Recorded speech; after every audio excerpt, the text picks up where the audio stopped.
right, move them people out over there. Spread them out. Watch that tree in front of you. Watch that tree in front of you. Straight. Hey, I want all the bullets up there straight. Okay, push it right there.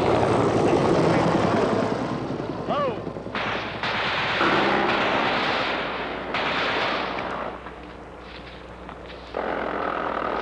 5-3 Bravo, 5-3 over.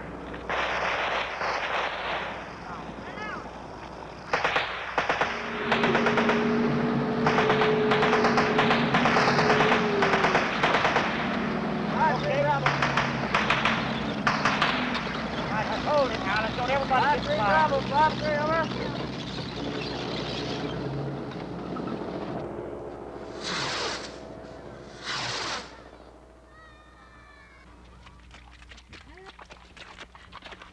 Among the vital environmental problems facing our planet, none is more severe than the destruction of the food-producing countryside by chemical and industrial pollution. Forcing traditional farmers off the land and into the cities has become a major political and economic fact of life.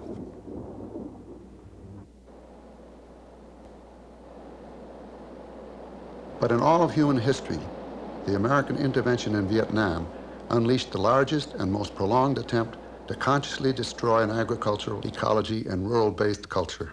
Where are we going now? We are going to Hoi Son and maybe Xuân Sơn if we can reach there. What province? This is Mekong province. This film consists of scenes taken by myself on 5 trips to Indochina, beginning in 1969 and ending in 1973. We traveled to Indochina to study and document the techniques and effects of this war on the environment.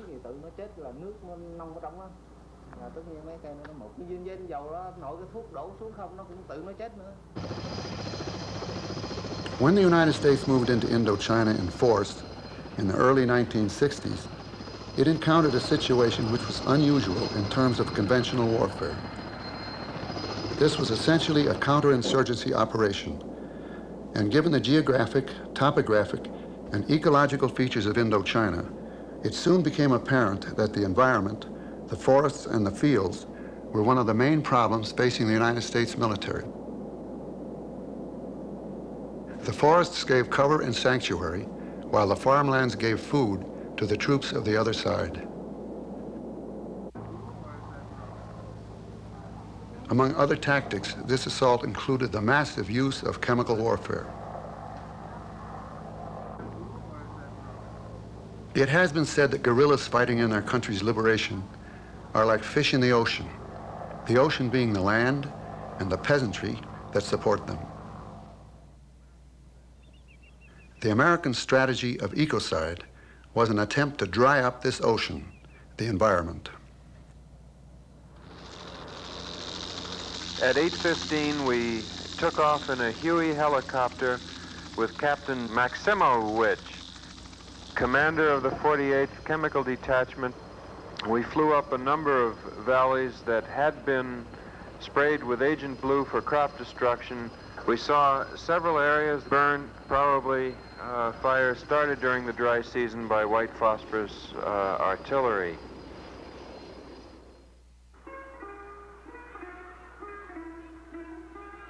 One must take into account the cultural upset that occurred as a result of this strategy. People whose ancestors had lived close to the land for centuries and whose cultures and traditions were built around a closeness to nature were forced to buy their basic needs in stores and depend upon money.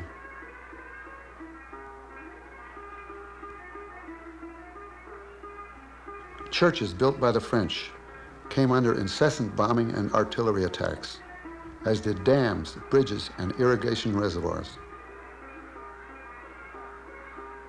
Hamlets and houses were fought over, and families uprooted and ripped apart.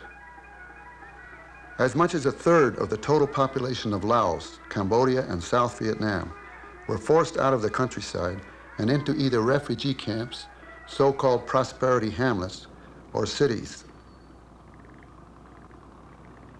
Saigon mushroomed from a population of roughly 700,000 to nearly 4 million, a process American planners dubbed forced urbanization. I'm recording this at the corner of the Central Square in Saigon. This is not the rush hour either.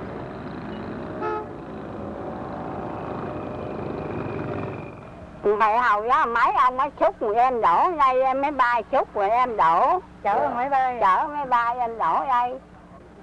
6 or 7 years ago, they used the airplane to bring us and drop us here. The bombing is so bad that all make of hole, and she's afraid that even there is no place to build a house on it. Oh, there's rockets and bomb and everything. Trời bom gì mà bỏ cái cũng nó cái cũng nó nổ. She liked to go back to her home village because here there is no land and there is no place to grow even the vegetable, no rice growing at all.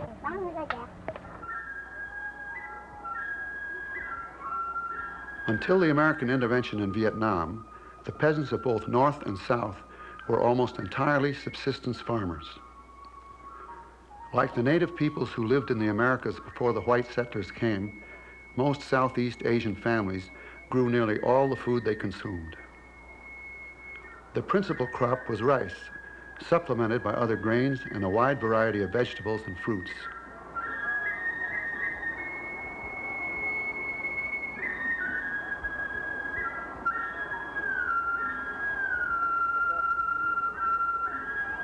For protein, many Indo-Chinese relied on fish caught in coastal waters and in the lakes, streams, and ponds that abound throughout Indochina. They are also great consumers of poultry and raise large numbers of ducks and other fowl.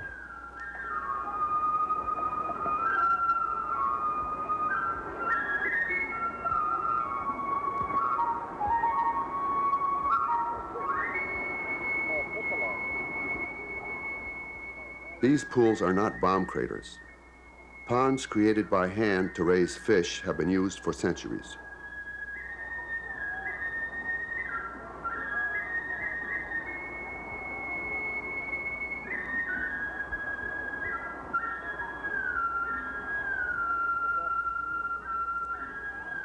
The Vietnamese countryside was also an important producer of rubber. Thousands of acres of tropical and subtropical land were devoted to plantations of the lush trees which were tapped for latex sap, the raw ingredient of rubber.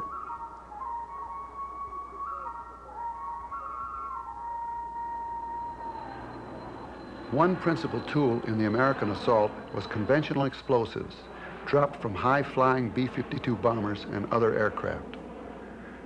All types of habitat were bombed, from the paddy fields of the Mekong Delta to the cooler, mountainous regions of the Central Highlands. Forests, mountain slopes, fields, all were riddled with craters. Each B-52 carried up to 108 500-pound bombs. We have calculated that in 1968 alone, B-52s created 2.8 million craters. By the end of the war, some 20 million craters were bombed into the soil of South Vietnam alone. In the Delta region, the bombs often penetrated the water table. When they exploded, they left craters roughly 30 to 50 feet across and 5 to 15 feet deep, which then permanently filled with water. These holes provided a perfect breeding spot for disease-bearing mosquitoes and contributed to the serious wartime problems of hemorrhagic fever and malaria. This man has been moved from An Thang, nearby the Saigon River. Hồi ở An Thành bác làm nghề chi ạ? Bằng ruộng sống. When he is in An Thang, he worked in the rice field. Why did he have to move in the Tại first sao place? sao không ở ngoài luôn? Lúc Mỹ vô. Because the American gathered them here. Đời sống của bác rồi từ lúc trước khi mà người Mỹ mực sống đó và mực sống bây giờ thì hai cái nó có sự khác biệt và bác thấy nó có cái gì? The bombing has burned up all his homes, the house. The whole of the bomb will destroy the rice field and transform it into pools. When flying over Vietnam, one can observe that the water in many of these craters is of differing colors. Some are aquamarine, some green, some blue, some brown, some clear.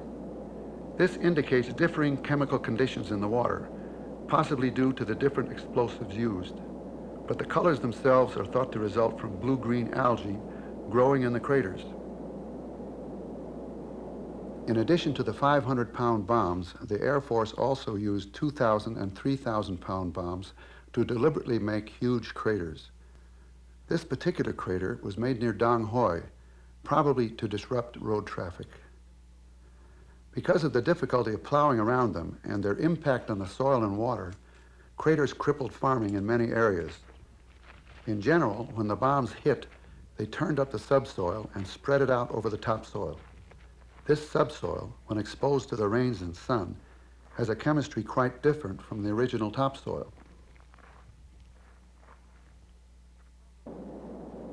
One of the most awesome weapons of the war was the so-called daisy cutter bomb. Developed by the 7th Air Force, it is officially called the BLU-82B All-Purpose High Concussion Bomb. It weighs 15,000 pounds, 7½ tons, and short of nuclear weapons, it was the single most destructive bomb in the Defense Department arsenal. It is detonated by a 3-foot probe which sticks out from the nose of the bomb. When dropped by parachute from an aircraft, it drifts slowly downward. When the probe strikes the ground, it detonates the bomb and makes a very powerful radial blast, but it creates no crater. Instead, when dropped in a triple canopy jungle, this device blows away almost all the vegetation from an area roughly the size of a football field. Colonel Gray called the big bomb an explosive bulldozer. The colonel stated, quotes, that trees are a bitch to deal with. It is difficult to develop landing zones in these forests. Captain Neptune said that the big bombs have been used to create landing zones for helicopters, and that they have also been used for suspected troop concentrations. The effects of the bombing on the Vietnamese forests were devastating. Prior to the war, these forests contained many valuable hardwood trees, tall, sturdy hardwood trees such as teak. And Vietnam was completely self-sufficient in lumber. But American bombing and spraying destroyed more than 2,000 square miles of the usable forests in Vietnam and severely damaged 20,000 square miles, or 40% of the total, enough to supply the country's needs for 30 years. During the war, visits to sawmill operations, especially in central Vietnam, often included the sight of pile after pile of logs cast aside by mill operators, along with stacks of damaged saws. These logs were discarded because they had been hit by some type of metal, either a bullet or a fragment from a mortar or a bomb. Many of the trees died where they stood. In the humid Indochina atmosphere, shrapnel wounds in trees are as susceptible to infection as in human and animal flesh.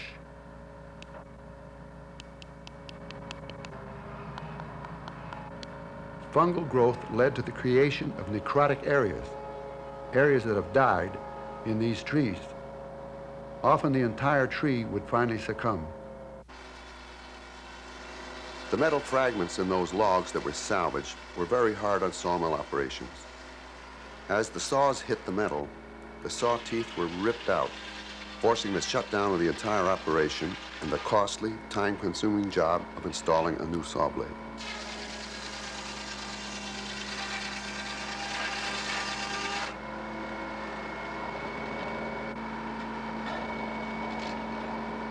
The most thorough destruction of the Vietnamese forest may have been accomplished by the Rome plow program. Specially designed D7 Caterpillar tractors went into the jungle with plow blades developed in Rome, Georgia.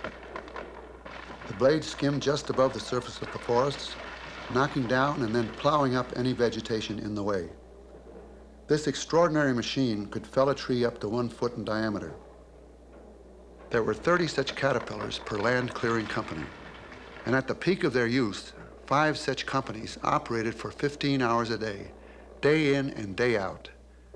By the end of the war, 12,000 square miles, an area the size of Rhode Island, had been completely denuded of vegetation by these giant machines.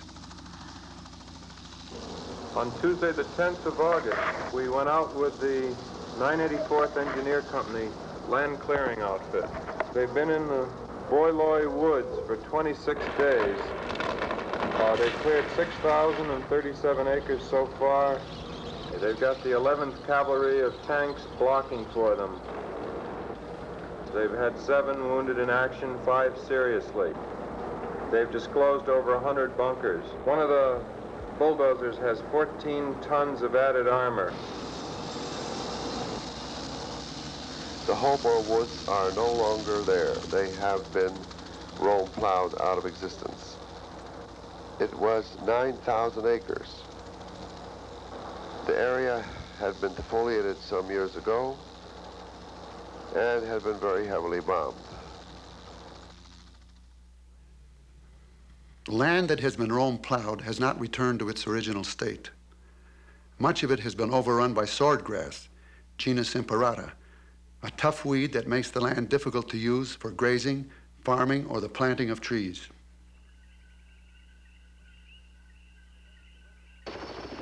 The weapon with the longest term and most severe effects on both land and people was the wide variety of powerful chemical herbicides.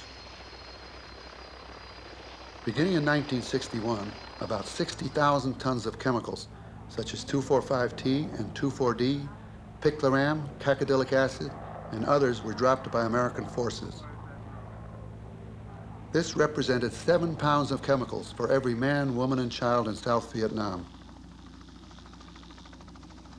Herbicides were sprayed by large cargo aircraft, by smaller planes, by helicopters, personnel carriers, riverboats, and by troops carrying backpacks. Many peasants and American soldiers alike who were exposed to these chemicals later experienced symptoms including nausea, vomiting, blurred vision, and prolonged weakness.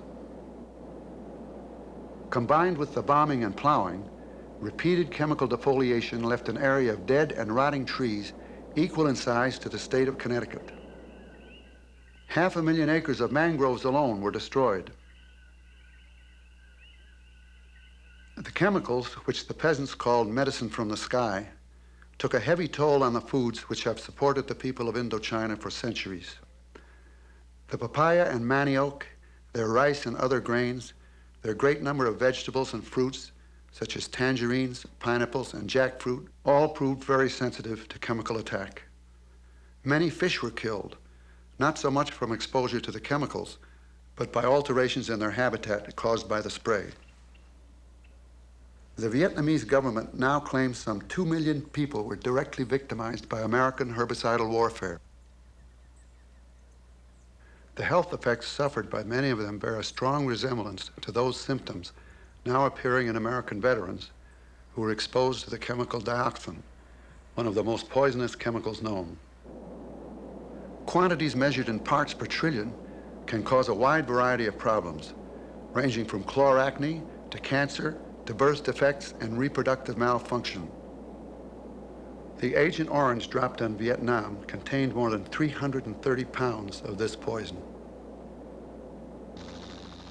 Ultimately, the saturation bombing, plowing, and defoliation did destroy much of the peasant base in Vietnam. But it did not stop the guerrilla forces that swam in that increasingly polluted sea. In 1975, the people against which the American military had directed so much manpower and technology drove the last U.S. troops out of the country. Today, the program of Ecocide continues to exact its price on the people and land of Vietnam. In the farmlands, several thousand craters have been filled to help reclaim prime growing areas. But millions of craters remain, as do thousands of square miles of swordgrass or scrubby bamboo. In the countryside, revival of the rubber and mangrove forests is proceeding, but slowly. It now appears that after their death by herbicide, the most desirable of the mangrove varieties have not naturally reseeded. The Vietnamese have manually replanted some 15,000 acres of mangrove. This area contrasts with some 400,000 acres sprayed and destroyed during the war. Mangroves take some 30 to 50 years to reach maturity.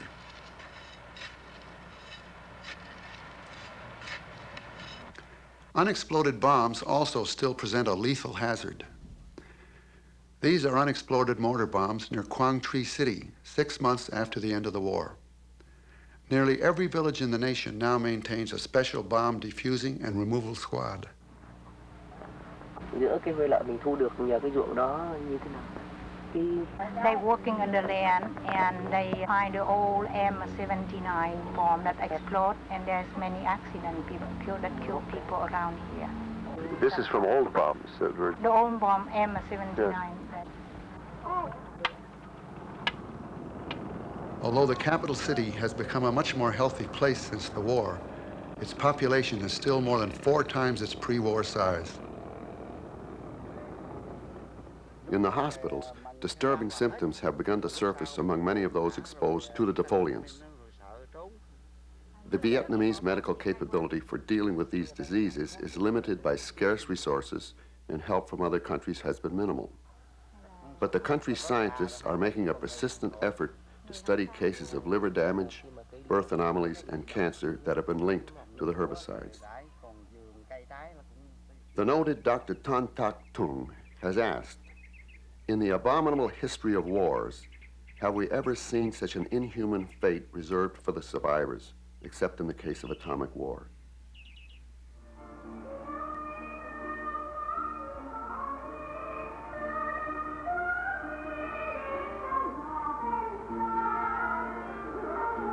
The American strategies of ecocide and forced urbanization in Indochina throw a unique focus on a global pattern.